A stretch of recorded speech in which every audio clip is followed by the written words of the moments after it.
The new stars in the sky shouldn't be there. They moved wrong, pulsed like living things. One night, I saw one blinking directly above my house, closer than before. Then the static started. My phone, my TV, my radio, all whispering, "Look outside." I did. And the stars were no longer in the sky. They were in my backyard. I don't know what's going to happen after this, so I'm putting it all down. If something finds this post later, if I disappear or lose my mind, I need people to know I didn't imagine it. My name's Kyle. I'm 47. I live alone with my old dog Jasper in a house just outside Missoula, Montana. It's quiet out here. I like that. I've worked night shifts for years at a supply warehouse, and I'm used to coming home when most of the world is asleep. You start to notice things that don't seem to matter to other people. Things in the sky. That's where it started. A few months back, mid-February, I think, I saw some new lights in the sky.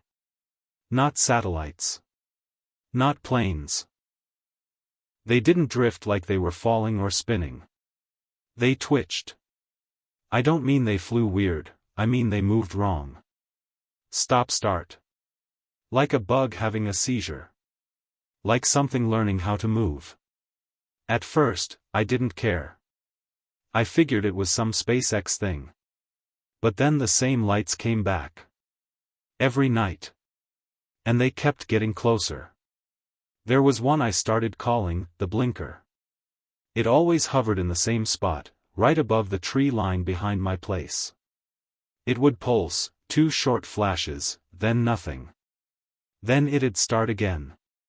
Over and over. I stared at it sometimes for hours, just trying to figure out if it was a drone. But it never moved like one. And every picture I took. Nothing. Just black sky. I didn't talk about it with anyone. Who would believe me? Then the radio started acting up. I usually leave it on in the background while fixing things in the garage. It's mostly news or old music. But I noticed weird breaks in the signal. Like the voice would cut out mid-sentence. And behind the static, there'd be this whispering. Not full words. Just sounds. Like breathing. Clicking. Sometimes it sounded like someone trying to talk through a mouthful of water. I thought I was losing it. Then the TV went next. I'd be watching the weather or a rerun of something, and the screen would just go gray. Like full-on static. Every channel. Even the menu. But just like the radio, there were voices hiding in the noise. Little whispers. Sometimes louder. Sometimes almost a scream. But it was always the same phrase that cut through, "Look outside." The first time I heard it clearly was last Thursday. 2:47 a.m. The radio, my phone, the TV, all of them turned on by themselves and said it at the same time. I don't have smart devices. I don't even have Wi-Fi. Just 3 words. Look outside. I grabbed the bat I kept by the door. My gut was in knots. I stepped onto the porch. The night was dead silent. Cold. Jasper didn't follow me. He just sat there, ears flat, staring at the back window.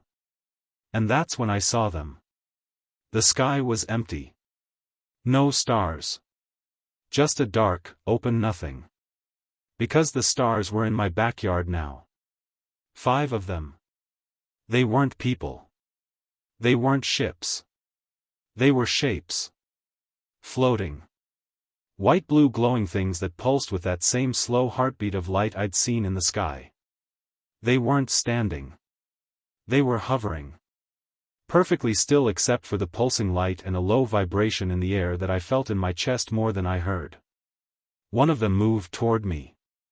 Not fast. Just enough to make it clear that it saw me. That it knew I was watching. The light got brighter as it came forward. And I swear to God, the closer it came, the more I could hear something inside my head. Like a whisper. But inside. I didn't wait. I ran back inside and slammed the door. Jasper barked once, then hid under the table. I didn't sleep. I just sat there in the dark, holding that bat, listening to the static coming from the radio again. Only this time, it wasn't saying, "Look outside." It was saying my name. I didn't go to work the next day. Didn't even call in. I just sat in my kitchen, lights off, blinds closed, with Jasper curled up next to me shaking like he used to during thunderstorms. The static never stopped. Every screen in the house would buzz and hiss every few hours, like it was checking to see if I was still there. Still listening. And I was. I didn't dare leave. I didn't know if they were still out there. But I sure as hell wasn't going to find out by stepping back outside. My cell had 0 bars. Landline was dead. Even the damn flashlight app on my phone kept flickering like it had a short. Everything that ran on power or signal felt off. Like something was pressing on it from the outside. That night, I finally passed out on the couch. Jasper woke me up around 3 a.m., growling low, teeth showing. At first I thought it was another animal in the yard. We get coyotes sometimes. But then I heard it again. Not from a device this time. Outside the window. It was the voice. But not whispered. Not hidden in static. It was clear. Like someone standing right at the glass, speaking in a low, flat tone. "Kyle. Come outside." I didn't move. I didn't even breathe. Just stared at the curtains, waiting. It didn't say it again. Didn't tap. Didn't press its face to the glass. Just silence. Then the lights flicked back on. Every light. All at once. Bright enough to make my eyes water. That was new. By morning, I had a plan. I needed help. Someone. Anyone. I packed a bag, grabbed my keys, and tried to start the truck. It didn't turn over. Not even a click. Tried the old motorcycle in the shed. Nothing. Like the batteries had been drained clean. I started walking. I didn't care how far. My nearest neighbor, Dave, lived about 2 miles up the ridge. He's a retired army guy. Tough as nails. The kind of guy who kept ammo in his garage and cameras on every tree. If anyone would believe me, or at least have a damn working vehicle, it'd be him. It took an hour, maybe more. The whole time, I kept checking the sky. But it was empty again. Clear blue. Like nothing had ever happened. Dave answered the door in a bathrobe, holding a mug of coffee. "You look like hell," he said, not even trying to be polite. I told him everything. The lights. The static. The voices. The backyard. He didn't laugh. That's what scared me most. He stood there quiet, letting me talk. When I was done, he asked, "You check under your tongue yet?" What? He didn't explain. Just pulled me inside and made me sit on a stool in the kitchen. He grabbed a small flashlight, held my chin, and told me to open wide. Then he went pale. "Jesus Christ," he whispered. "They tagged you." "What the hell are you talking about?" "There's a mark," he said. "Looks like a burn. Like something drilled a hole and patched it over." I've seen it before. That's when he told me his story. Back in 2009, he said, his daughter vanished from their cabin outside Kalispell. No sign of a break-in. No prints.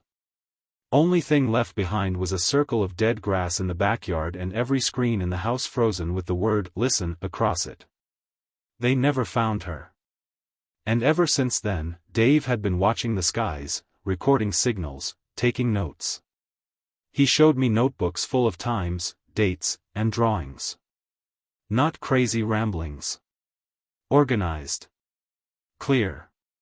He even had a few blurry pictures, white shapes with that same eerie pulse. They all had the same pattern. First the lights. Then the voice. Then the mark. Then the visit. Then the take. I looked at him, and all I could say was, "So I'm next." He didn't answer. That night, I stayed at Dave's place. He insisted. Said I shouldn't be alone anymore. We took turns staying up, watching the monitors he had wired into the trees outside. Around 2:30 a.m., every single monitor went black. And that's when the power cut. Jasper started howling in the corner. And from the woods? From the woods came a voice. Not one. Dozens. All around. Calling my name. We froze. Dave reached for the rifle he kept by the back door. I just stood there, heart hammering, as that awful chorus of voices grew louder, coming from every direction at once. The same voice, just multiplied. Like it was being copied over and over. It was my name, again and again. Kyle. Kyle. Kyle. Kyle. Soft, patient. Like it was coaxing a dog out of hiding. Dave killed the lights manually, cracked open the back door just enough to peek outside. "Don't step out," he whispered. "That's what they want." I stayed in the middle of the room, trying to stay in the shadows. Jasper was growling low now, his fur standing up along his spine. I'd never seen him like that before. Not even during storms. Then one of the monitors flickered back on. Just one. It showed Dave's shed. Something was standing inside. A shape. Long, too long, arms nearly dragging the ground. It wasn't glowing. It was just black. A shadow with no light behind it. No face. Just that pulsing, almost invisible vibration, like heat above pavement.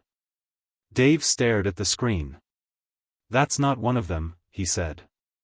"That's something else." That's when the power flicked back on. All the lights. Every monitor. All the cameras. Except now, they were showing inside the house. Each monitor had a different room. The kitchen. The hallway. The bedroom. And the living room, where we were standing. Live footage. From impossible angles. Like cameras had been placed inside the walls, or behind the mirrors. Dave ran to the circuit box, yanked every breaker down. Nothing happened. Everything stayed on. And the voices? They stopped. Dead silence. We didn't sleep. We sat on the floor back to back, guns across our laps, watching the screens. They never turned off. Just kept feeding live video of us, like something was watching and waiting.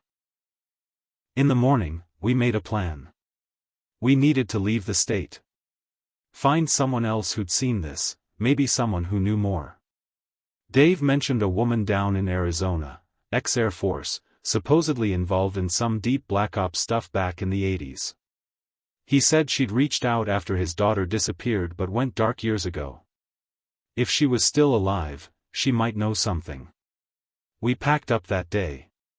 Tools, food, water, weapons.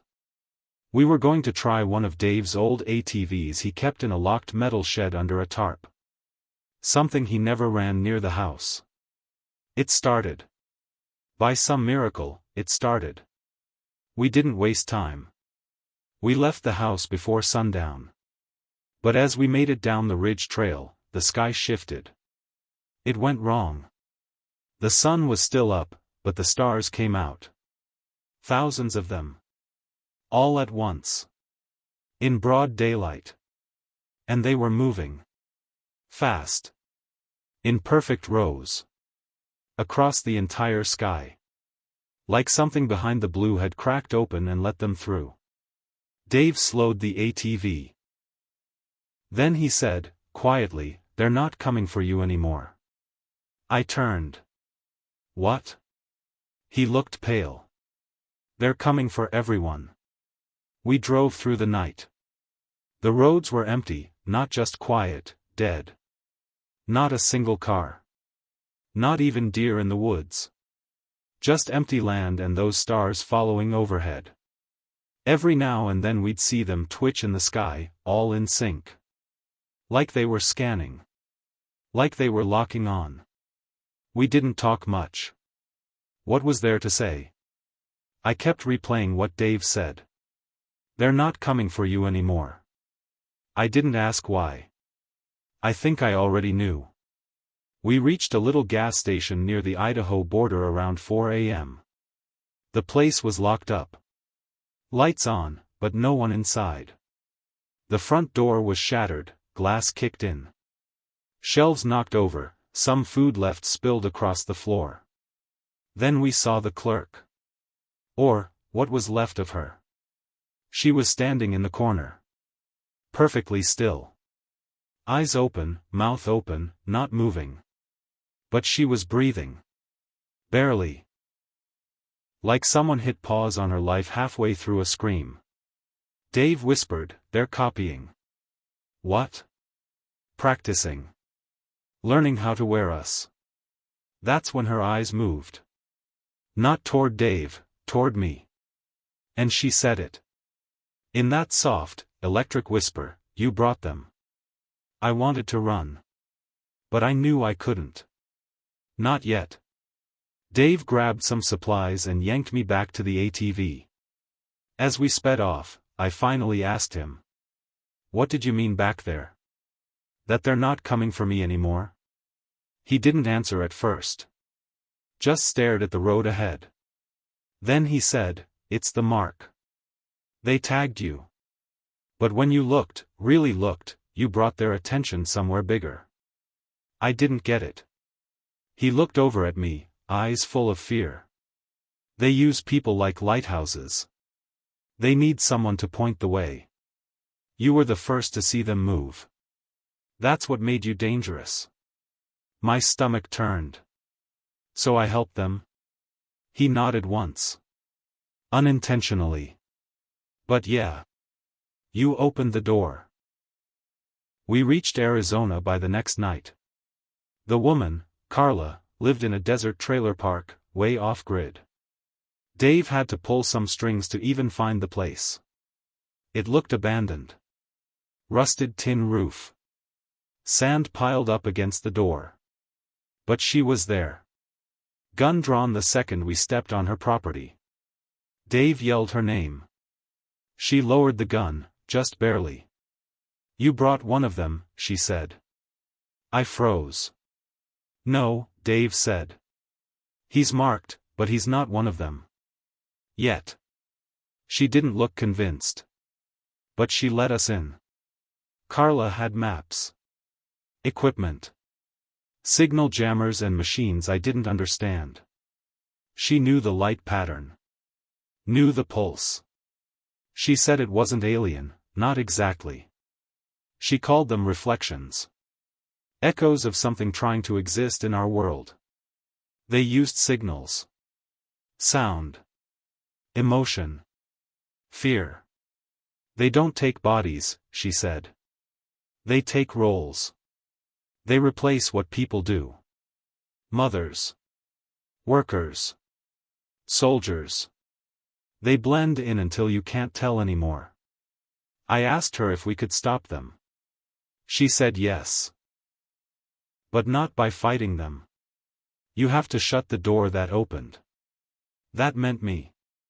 The signal was tied to the mark under my tongue. Carla said it pulsed a frequency, something they used to anchor themselves here. We had to destroy it. Not just remove it, erase it. Only one way to do that. Burn it out. With sound. Carla had a device. She called it the cutter. Something that used directed audio waves to destroy nerve tissue. It was built for interrogation. Illegal. Dangerous. It'll hurt like hell, she said. Dave held my shoulders. Carla put the device to my throat, just under my jaw. Then the scream came. Not from me, from the sky. The stars above started shaking. Like something was being pulled out of them. They began to drip, bright white light falling like rain, burning little holes in the sand around us. Each drop sizzled and vanished. Then she hit the switch. Pain like I've never felt tore through my skull. My eyes went white. I couldn't move. Couldn't even scream. I felt something leave me. A pressure I didn't know was there, gone all at once. And when it was over, the sky was empty. No stars. No lights. Just black. Dave didn't make it. One of the drops hit him. Right in the chest. Burned clean through. He didn't scream either. Just looked at me like he was proud. You closed it, he whispered. And then he was gone. Carla helped bury him out behind the trailer. We marked the grave with a metal rod so no one would forget where he fell. Jasper never left my side. I stayed there a few more days. Then I left. Back to Montana. Back home. The house was still standing. The static was gone. The cameras were dead. Everything felt quiet again. But sometimes I see people in town who walk strange. Who blink a little too slowly. Who pause mid-sentence like they're catching up. And sometimes, when the night is just dark enough, I swear I see a star twitch. Just once. Like it's waiting. Like it remembers. Like it's watching.